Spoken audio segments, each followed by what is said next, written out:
Bismillahirrahmanirrahim. Assalamualaikum warahmatullahi wabarakatuh. Alhamdulillahirabbil alamin wassalatu wassalam ala sayyidina Muhammad asyrafil mursalin wa ala alihi wa sahbihi ajma'in. Allahumma salli ala sayyidina Muhammad wa ala ali Muhammad. Alhamdulillah tuan-tuan dan kawan-kawan yang sedang menonton rancangan kita pada hari ini kan, rancangan kisah-kisah Al-Quran. InsyaAllah tuan-tuan dan puan-puan, bersama dengan saya insyaAllah kita akan sama-sama kupas tentang kisah-kisah para rasul, kisah-kisah para nabi yang Allah rakamkan dalam Al-Quran untuk memberikan kita pengajaran, memberikan kita pedoman untuk menjadi lebih bertakwa kepada Allah Subhanahu Wa Taala. InsyaAllah tuan-tuan dan puan-puan, Alhamdulillah Allah dah jentik hati kita. Allah kumpulkan kita ini dalam satu majlis ilmu yang mana Allah janjikan tuan-tuan dan puan-puan, majlis ilmu ini akan didoakan oleh para malaikat. Apa yang kita belajar hari ini akan didoakan oleh para malaikat. Kerana apa? Kita hanya berkumpul semata-mata untuk lebih takutkan Allah Subhanahu Wa Taala, insya-Allah. Alhamdulillah, kita sehari-hari kita bangun daripada tidur, banyak sangat nikmat yang Allah bagi pada kita. Nikmat mata, nikmat telinga, nikmat hidung, nikmat bulu hidung, nikmat tangan, nikmat jari, nikmat lidah untuk merasa, dan yang paling besar nikmat iman dan juga nikmat Islam. Alhamdulillah, kita lahir-lahir dah terus menjadi orang Islam, menjadi seorang mukmin. Alhamdulillah tuan-tuan dan puan-puan. InsyaAllah pada episod kali ini saya akan menceritakan tentang suatu kisah, iaitu kisah pengorbanan Nabi Ismail alaihi salam bersama dengan ayahnya. Siapa ayah Nabi Ismail alaihi salam ini? Dalam episod-episod yang sebelum ini tuan-tuan dan puan-puan, banyak dah yang sama-sama kita kongsikan tentang kisah Nabi Ibrahim alaihi salam. Nabi Ibrahim merupakan ayah kepada Nabi Ismail alaihi salam. Kerana apa? Dalam Al-Quran banyak babak ataupun peristiwa yang Allah ceritakan tentang Nabi Ibrahim. Kerana Nabi Ibrahim ini merupakan kekasih Allah, merupakan Rasul Ulul Azmi yang mana Allah berikan lebih banyak dugaannya, lebih banyak ujiannya berbanding para Rasul yang lain. Oleh kerana itulah banyak peristiwa-peristiwa, kisah-kisah tentang panjang kisah tentang peristiwa-peristiwa yang Allah rakamkan tentang Nabi Ibrahim dalam Al-Quran Al-Karim. InsyaAllah dalam episod yang sebelum ini kita sama-sama dah menggali ilmu, dah berkongsi ilmu tentang kisah Nabi Ibrahim AS, tentang dialog Nabi Ibrahim bersama dengan ayahnya. Ayahnya siapa? Ayahnya si pembuat berhala. Sudah kita berkongsi ilmu tentang kisah Nabi Ibrahim AS yang dibakar hidup-hidup dengan Raja Namrud, raja yang sangat zalim, yang sangat tak suka kepada Nabi Ibrahim AS. Maka dalam episod kali ini juga kawan-kawan, saya akan menceritakan juga tentang kisah Nabi Ibrahim AS, tetapi saya nak fokuskan pada kisah pengorbanan Nabi Ibrahim AS bersama dengan anaknya Nabi Ismail AS. Moga-moga kita dapat ambil iktibar daripada sirah-sirah yang akan kita kongsikan sebentar nanti, insya-Allah. Siapa Nabi Ismail ni? Siapa Nabi Ismail AS ini? Nabi Ismail AS ini merupakan anak pertama daripada hasil perkahwinan Nabi Ibrahim AS bersama dengan Hajar. Hajar merupakan isteri kedua Nabi Ibrahim AS. Kerana isteri pertama Nabi Ibrahim AS ini merupakan namanya Sarah. Isteri pertama nama Sarah. Bila mana Nabi Ibrahim berkahwin dengan Sarah, lama Nabi Ibrahim tunggu zuriat. Tetapi Allah tidak mentakdirkan zuriat dengan Sarah, isteri pertama. Kecuali bila mana Sarah ni dah lanjut dengan usia, barulah Allah memberikan seorang anak kepada Nabi Ibrahim dan Sarah. yang diberi nama Nabi Ishaq alaihi salam. Lepas tu tak lama kemudian Nabi Ibrahim alaihi salam Nabi Ibrahim alaihi salam Nabi Ibrahim Siapakah Nabi Ismail alaihi salam ini? Masya Allah, Nabi Ismail alaihi salam ini merupakan anak daripada Nabi Ibrahim alaihi salam bersama dengan Hajar. Hajar merupakan isteri kedua kepada Nabi Ibrahim. Hajar dihadiahkan oleh seorang raja Mesir. Kerana apa? Sarah baik, Nabi Ibrahim baik, maka dihadiahkan Hajar kepada Nabi Ibrahim. Lalu berkahwinlah Nabi Ibrahim dengan Hajar. Lalu dapatlah seorang anak yang bernama Nabi Ismail alaihi salam. Tak lama kemudian dapatlah pula seorang anak bersama dengan isteri pertamanya, yakni Sarah isteri pertama. Lama Nabi Ibrahim tunggu zuriat dengan Sarah, tetapi Allah tak beri zuriat. Allah tak takdirkan lahirnya seorang anak daripada Sarah, kecuali bila mana Sarah ni dah lanjut usia.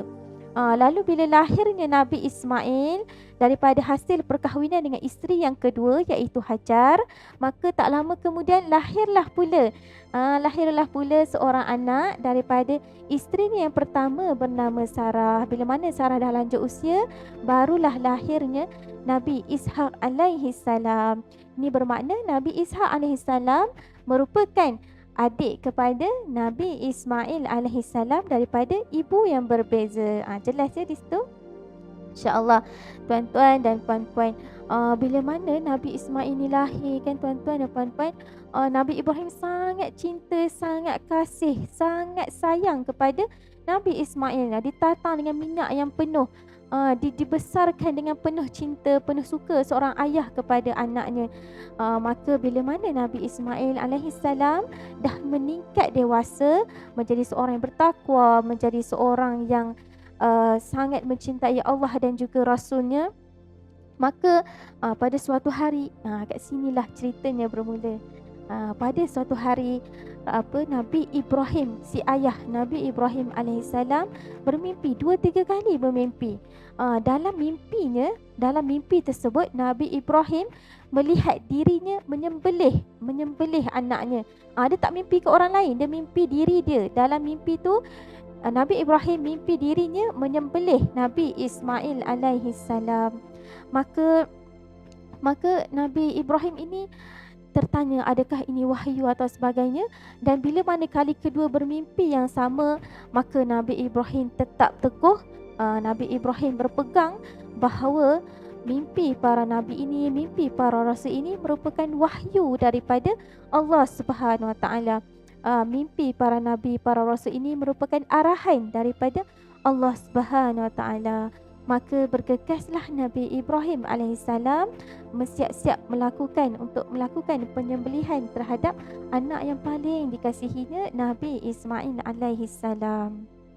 Tuan-tuan dan puan-puan, kawan-kawan yang sedang melihat rancangan ni kan, kita perlu hayati, kita perlu ambil iktibar.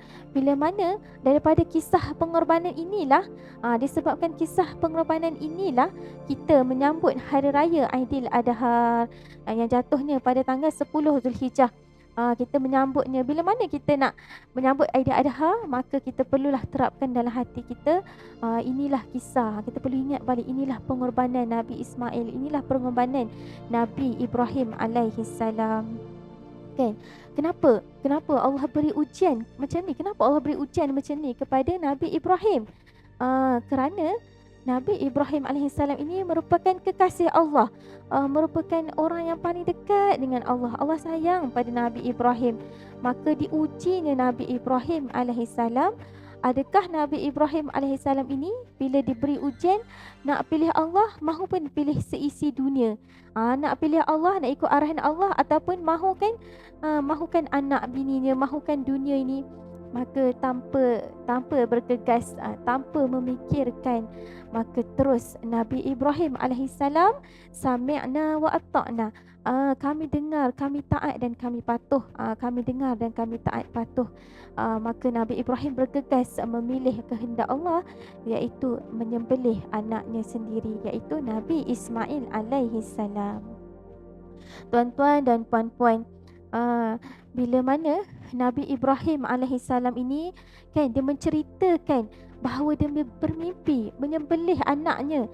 Dia menceritakan mimpinya kepada Nabi Ismail alaihissalam. Allah rakamkan perbualan ini dalam surah As-Saffat ayat yang ke-102. Nabi Ibrahim kata, "Wahai anakku, sesungguhnya aku melihat dalam mimpi bahawa aku menyembelihmu."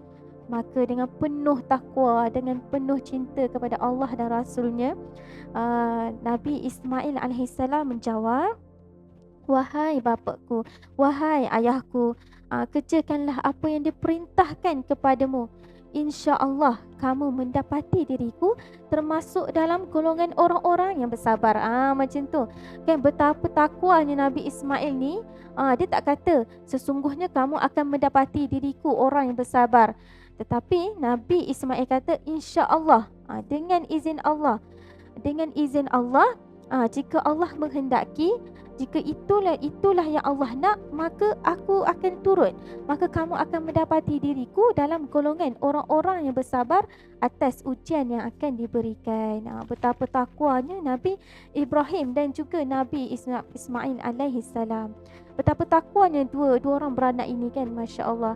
Kita bayangkan kita di tempat Nabi Ibrahim, kita nak sembelih anak kita kan, yang dah lama kita tunggu anak kita ni kan, bersama-sama kita tunggu seorang anak untuk dilahirkan. Bila dah lahir banyak pula ujiannya, lepas tu kena sembelih anak pula. Masya Allah, tak termampu untuk kita lakukan seperti mana yang dilakukan Nabi Ibrahim alaihi salam. Maka tuan-tuan, kawan-kawan, Nabi Ismail dan Nabi Ibrahim dengan penuh takwa, dengan penuh rasa cinta kepada Allah, Nabi Ismail menyuruh ayahnya, lakukanlah seperti apa yang dimimpinya. Maka bersiaplah keduanya, ambil tali, asah pisau untuk menyembelih Nabi Ismail alaihissalam. Maka dipalingkan muka Nabi Ismail kan. Kenapa dipalingkan? Kenapa Nabi Ibrahim palingkan muka? Kerana tak sanggup nak sembelih anaknya sendiri yang sudah lama ditunggunya. Lama tunggu zuriat kan, lepas tu kena sembelih anaknya sendiri. Maka bila mana Nabi Ibrahim nak menyembelih Nabi Ismail alaihi salam, dengan izin Allah, dengan kuasa Allah yang maha besar, yang maha berkuasa, percubaan menyembelih Nabi Ismail tu tak jadi pun. Maksudnya pisau itu tak melukakan Nabi Ismail. Tak ada darah setitik pun yang keluar, tak ada luka sikit pun yang keluar daripada leher Nabi Ismail alaihi salam. Allah firman dalam surah As-Saffat dalam ayat 105, Allah kata, "Sesungguhnya kamu telah membenarkan mimpi itu. Sesungguhnya demikianlah kami memberi balasan kepada orang yang berbuat baik." Ini bermakna Allah nak kata, aku bagi ujian tu sebab aku nak uji adakah Nabi Ibrahim ini nak pilih Allah atau pilih dunia. Maka tanpa teragak-agak, segera Nabi Ibrahim memilih Allah berbanding dunianya. Maka dalam ayat yang seterusnya dan surah As-Saffat juga Allah firman, "Dan kami tebus anak itu dengan seekor sembelihan yang besar." Maka bila mana dah tak tercedera pun percubaan menyembelih Nabi Ismail alaihissalam itu, maka malaikat Jibril pun turun. Malaikat Jibril turun dengan membawa seekor kibas, untuk disembelih sebagai ganti kepada Nabi Ismail alaihissalam. Maka tak perlulah menyembelih Nabi Ismail alaihissalam, sembelihlah Nabi Ibrahim akan kibas tersebut. Maksudnya kat sini Allah hanya nak menguji Nabi Ibrahim dan juga anaknya Nabi Ismail alaihissalam. Itulah tuan-tuan dan puan-puan, begitu tingginya takwa Nabi Ibrahim alaihissalam dan juga Nabi Ismail alaihissalam. Sanggup ni nak menyembelih anaknya semata-mata nak mengharapkan keredaan Allah Subhanahu Wa Taala. Masya-Allah. Apa pengajarannya tuan-tuan, kawan-kawan? Apa pengajarannya?